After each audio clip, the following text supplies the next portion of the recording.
Good morning, good afternoon, good evening, guys. Welcome to Otaku Chris is Talking. This is your weekly ACCA13 anime review. And boy, this was a very interesting episode. I mean, this episode really focused heavily on world building and showing us all these different districts. I mean, we traveled a lot, man. Get your visas, get your passports, start building walls. This was a crazy episode in that kind of sense. Obviously, this is a seinen series. It doesn't focus on the shonen tropes. So for you guys who are watching this series expecting some fucking crazy action scenes and stuff to happen, it's not gonna happen. And I really realized this from episode 1, but I think this is a breath of fresh air from the usual type of series, and I'm liking this type of mysteryness that happened.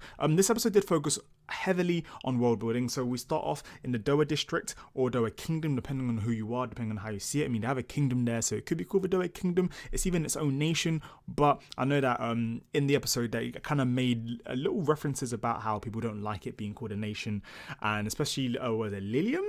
He doesn't like it being called a nation, so he prefers it that it's called a district. So we start off with the Dower district with Prince Shawarma, which is definitely not his name, but that is his name for now because that's how I remembered it from like a few episodes ago. So Prince Shawarma, he's still got that fucking lustfulness for Lotta, Jean's sister. Why? Who knows? But I feel like we're gonna get that eventually. It was more of a subplot in this episode, and it wasn't the main focus. But he had his main man Maggie. I remember Maggie because I love Maggie the anime and manga, so I just remember his name Maggie. Spelled differently. Maggie's out there bloody stalking the shit out of Lotta. But whilst he's out there, he also ended up being infatuated by the bread to the point of where he totally forgot to like stalk Maggie. To stalk Lotta, and was just there eating the bread in bloody Jean's district. So I thought that was hilarious. But eventually he ends up realizing that Lotta's there quite frequently as well. So he uses that piece of information to find out her personality and brings it back to Prince Shawarma. So that was pretty much that little mini subplot that happened there.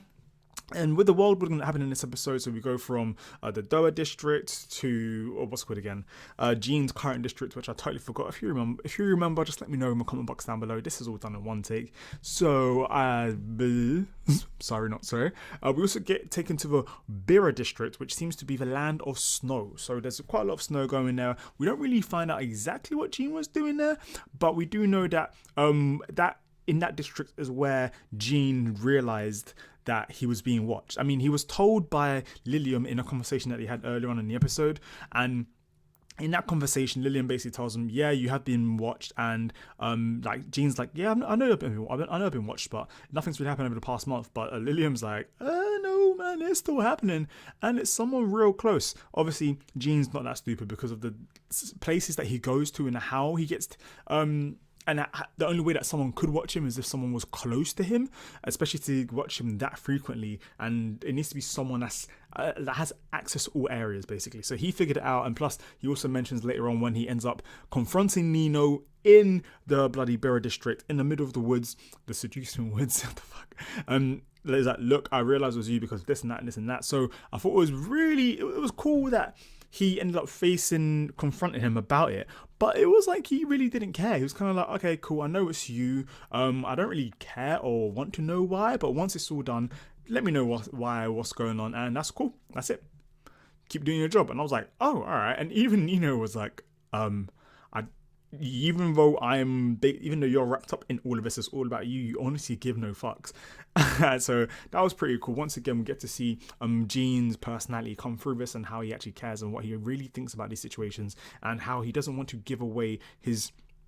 He doesn't want to give away how he thinks, and I think that's a really good characteristic about him. So there's so many mysteries about Jean's personality and his thoughts, but that's also what everyone else has in the series towards him and why they want to keep watching him. And obviously the whole coup d'etat is a rumor, but once again, because Jean doesn't give away anything and he's very secretive, not very secretive, but he's very to himself, it's kind of like, what are you keeping to yourself? So that's so that was another part of the plot that got dealt with.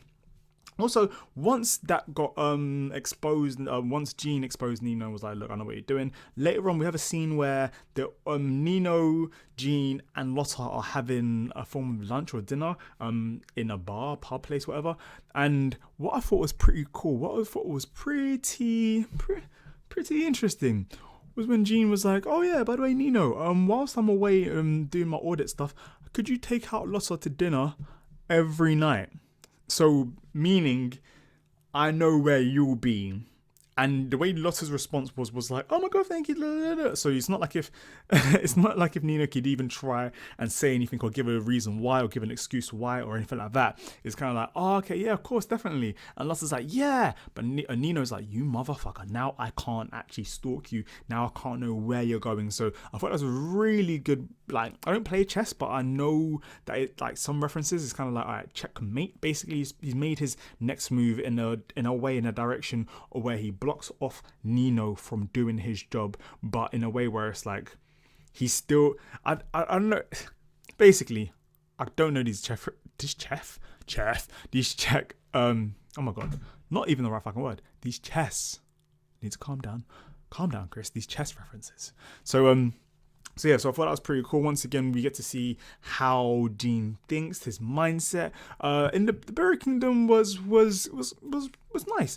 What I do like about this series, as well as the world building and getting to see all different characters, we do get a shit ton of characters. So before I get into the positives, I would like to say one slight negative is we get so many characters. I feel like I can't really focus on remembering everyone's names. So far, the only main people that I kind of remember is Grossulier, the guy with the silver hair and long hair at the end, the one that Gene ends up seeing at the bloody, what's it called again, the Rakusu district. So there's him, so he's very important. He's the person who potentially actually started the rumor. So it seems like in episode 6 there may be a confrontation between Gene and him, and finding out why is he starting these rumors about him. But is Gene gonna do that? Who knows? What are your opinions about that? Let me know in the comment box down below. But so we get that, but so he's an important character. We have Gene and Lotta, which is obviously, we have Nino Crow, that's also cool. Then we have Lilium as well. He's a recurring character, and we have Mauve as well. So she's like really high up, and it seems like whenever she's there, she's got loads of information, she's got loads of power, and it seems like she's trying to do her own thing as well. But apart from them, we get loads of other characters who seem like they should be important, but they're not really having really heavy roles in the series, and that is kind of dragging it down a bit, because you're being swarmed with hundreds of characters, and you're like, am I supposed to remember every single fucking person? Oh shit. But as I said, those characters I mentioned so far are the most important at the current moment, because there are tons of characters, especially let alone in ACCA 13 alone. But yeah, so Rakusu district is pretty interesting as well. It's very sandy. It reminds me quite a lot of Las Vegas. I'm from London. I'm not really from any part of the States. If my accent didn't give it away, you sound like you're from London. So if you guys have seen Forgetting Sarah Marshall, you know exactly what that reference with Russell Brand and I'm so sad. But yeah, being from London, like we get loads of rain. So if London was in this series, it would definitely be like the rainy district. What is good about this world building isn't just, oh yeah, this is this place, this is that place, this is this place.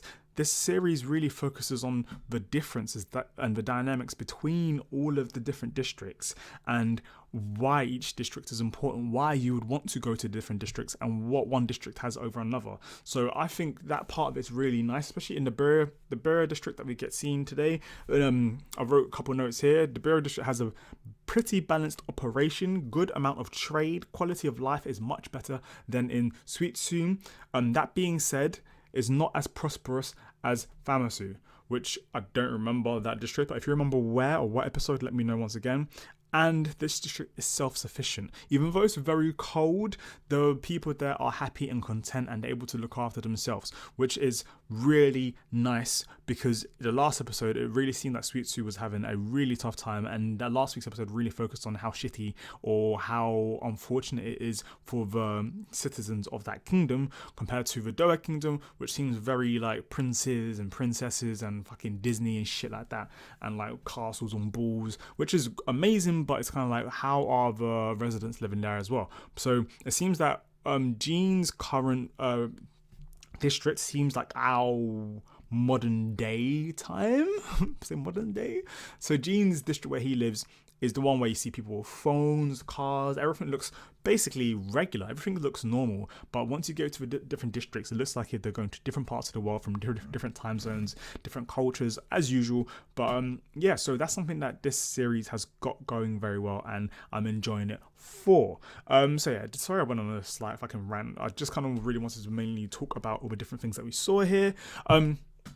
Oh yeah, well, I want to also mention as well that Gene came back from Sweet Tooth from last week's episode, and he didn't snitch on the guy that was his subordinate, the one who ended up basically falling in love with the other district, and he was like ended up joining the mini coup d'etat and everything like that. So I thought that was really nice of Gene, and I'm wondering how he's going to tell his higher ups about the audit without bringing that in, without basically snitching on him. What did you guys think of this episode? Are you guys going to stick around for more ACCA 13 episodes? I mean, you're on episode 5 now, you might as well fucking finish it. I'm enjoying it purely because I like the tone, I like the colors, the artwork is great. It's very watercolory in some scenes, like it will be panning around, and it's very, the detail level of details. The opening song is personally one of my favorite opening songs of this series, just because of this winter season, purely because it's just nice, man. It's got that catchy jazziness to it, and the colors popping, all that good shit. Anyways, hope you guys enjoyed this review. Hope you guys enjoyed that episode. If you did, let me know why, what you enjoyed about it. If you didn't, let me know why, what you didn't enjoy about it. And if you did enjoy this review and more of my content, do give me a thumbs up. It means a lot to me. And subscribe for more ACCA 13 reviews as well as other otaku reviews. By the way, Samurai Jack trailer got dropped yesterday. I did basically my opinions, my thoughts about the trailer, and so do check out my other video. I'll leave a card up below here so that you can check it, and that's about it. If not, do what you want to do. I don't really care. I don't care. I do care. You want to subscribe to me because I'm still a new YouTuber. Have a good day.